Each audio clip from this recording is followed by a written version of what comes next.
how to connect Logitech G733 to Xbox Series S. So hey everyone, welcome back to the channel. So in this video I'm going to describe how you can connect Logitech G733 to Xbox Series S. So for that, uh, you have to know that it's not compatible with the Xbox Series S. It is designed for PC and PlayStation consoles.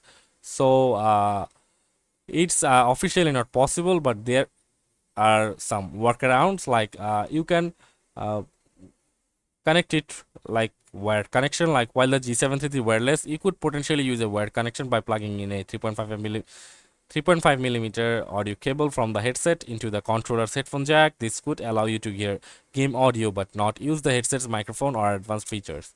And for streaming, if you stream from your Xbox to a PC or phone, you could connect the headset to the streaming device and use it for audio output during the stream, according to a video on TikTok.